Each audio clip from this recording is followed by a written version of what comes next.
종교개혁자 마르틴 루터라는 사람이 있어요. 굉장히 유명한 사람이죠. 얼마나 유명하냐면 기독교와 관련된 인물 중 10명을 한번 뽑아라 하면은 이 사람 분명히 안에 들 거예요. 사람에 따라 다르겠지만 대부분의 사람들은 굉장히 이 사람 기독교에 큰 영향을 미치고 중요한 사람이다 라고 생각하는 사람이에요.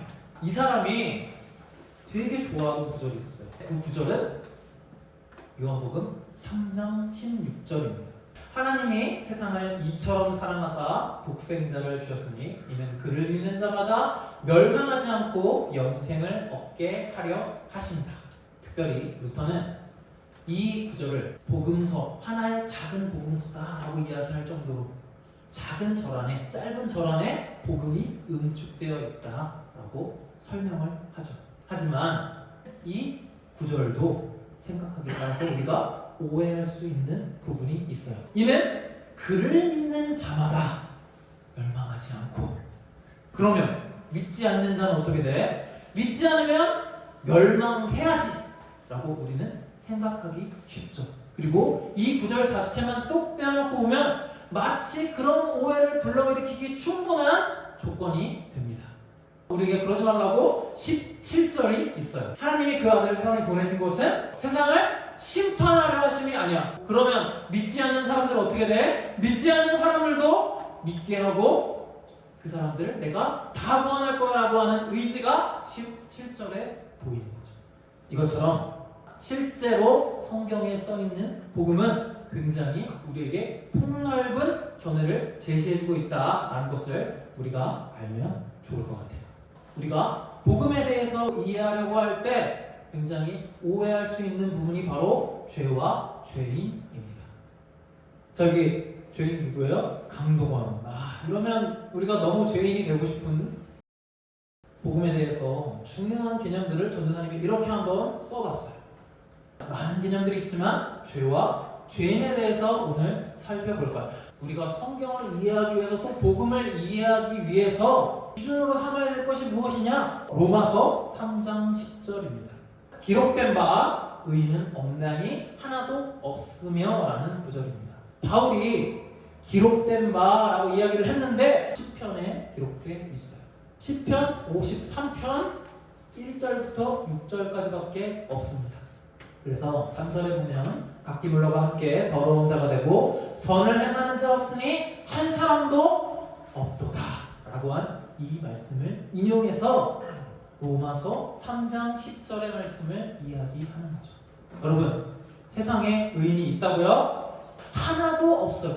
그래도 하나는 있겠죠? 아니, 하나도 없어요. 한 사람이라도 있을 가능성이 있으면 예수님은 이 땅에 오실 필요가 없어요. 하나님과 인간이 같이 한 역사 안에 의인이 하나라도 있으면 5,000년이나 6,000년이나 7,000년에 한 명씩 의인을 만들면 무수한 시간이 지나가면 세상은 의인으로 가득 차게 되네. 그런 가능성이 애초에 인간에게 없기 때문에 하나님께서는 자기 자신인 예수님을 십자가에 못 박는 선택을 하신 겁니다. 인간에게 가능성이 전혀 없어요. 그게 우리가 성경을 이해하고 복음을 이해하는 기본이 되어야 해요. 자, 예수님이 12살 때의 일이었습니다. 사람들이 많았을까 적었을까? 많아요. 지금도 엄청 많아요.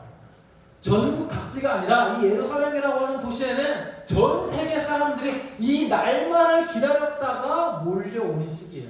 12살, 당시 유대인들의 남자아이의 경우에는 아빠로 그 교육의 주체가 넘어가는 시기입니다. 마리아에서 요셉으로 양육의 주체가 넘어가는 그 애매한 시기다 보니까 요셉은 아이가 마리아를 따라갔겠거니, 마리아는 아이가 이제 다 컸으니까 요셉을 따라갔겠거니 하고 생각을 해버린 겁니다. 누가복음 2장 49절 한번 다 같이 읽어볼게요.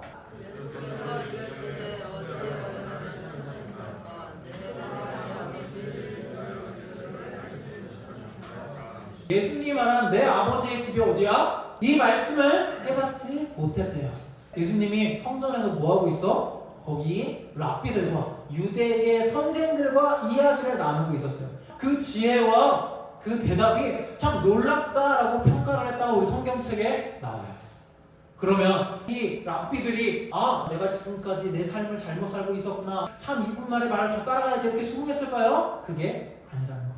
유대인들의 교육 방식은 하브루타라고 해서 서로 자유롭게 토론을 하게 도와요. 선생님이 학생이라고 해서 그 말을 끊지 않는단 말이야. 그리고 말을 잘하거나 타당하게 이야기하거나 논리적으로 이야기를 하면 다 받아줘.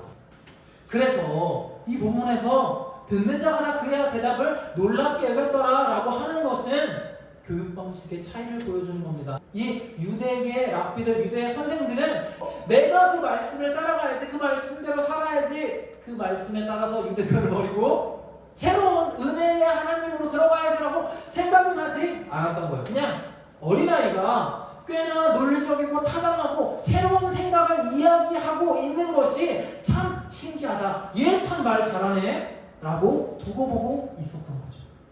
그래서 여러분 47절에 듣는 자가 다 그 지혜와 대답을 놀랍게 여겼다라는 말과 사실은 그 부모가 그가 하신 말씀을 깨닫지 못하니라라고 하는 말은 같은 뜻이에요. 어쨌든 알아듣지 못한 겁니다.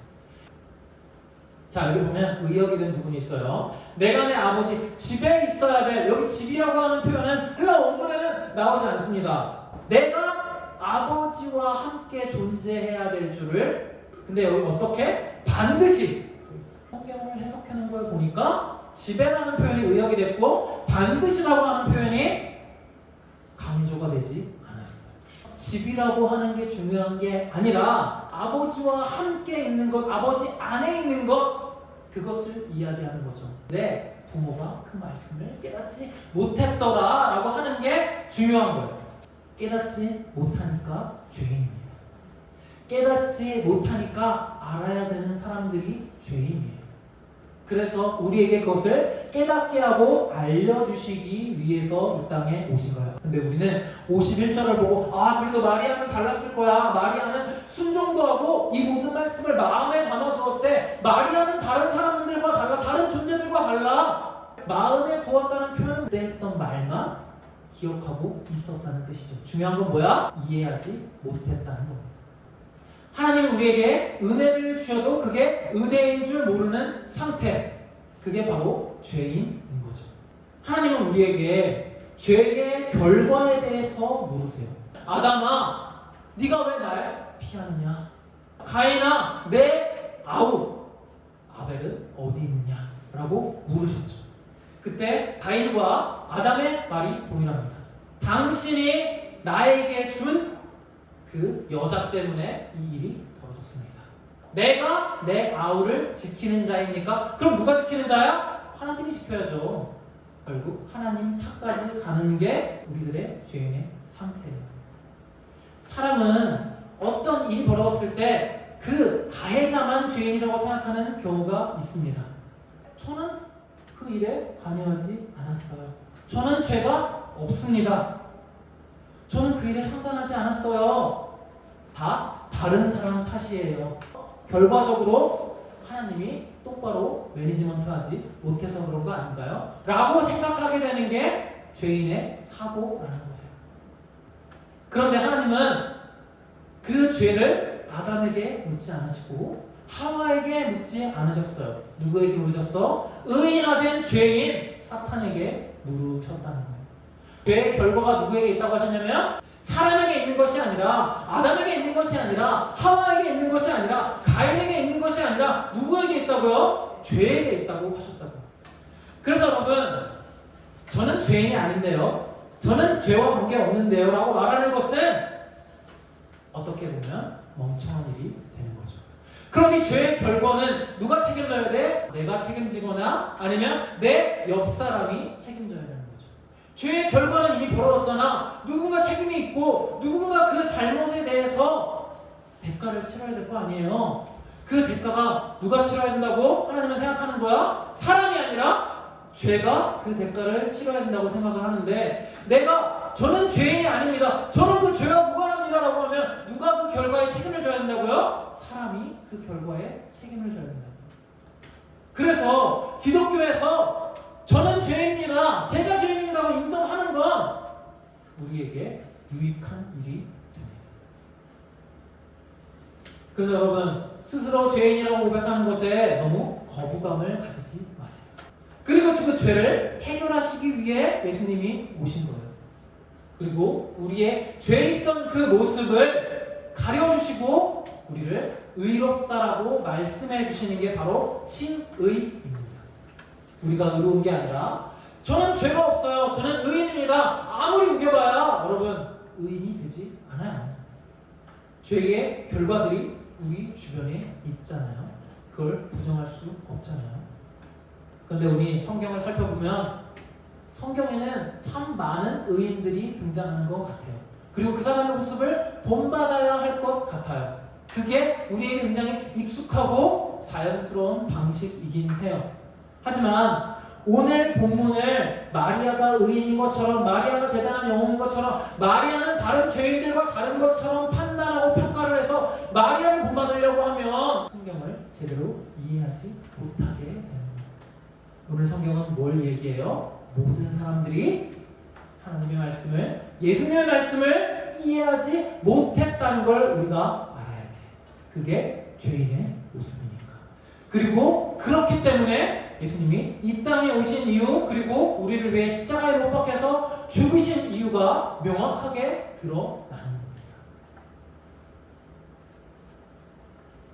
여러분들이 성경을 읽으면서 꼭 갖춰야 하는 자세, 성경의 인물을 보고 그 성경 인물의 잘된 점을 본받고 그 성경의 인물대로 살아야지라고 생각하는 것이 아니라 성경의 진짜 주인공이신 하나님이 이 죄인에게 과연 어떻게 했길래 이 죄인이 이렇게라도 할 수 있지라는 걸 보는 자세가 필요해요.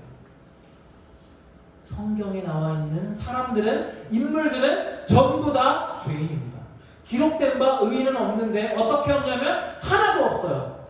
사람을 본받을 게 아니라 그 죄인에게 행하신 하나님의 모습을 찾고 진짜 하나님을 성경의 주인공으로 만들어드리는 일, 그게 앞으로 여러분들이 저와 함께 할 일입니다.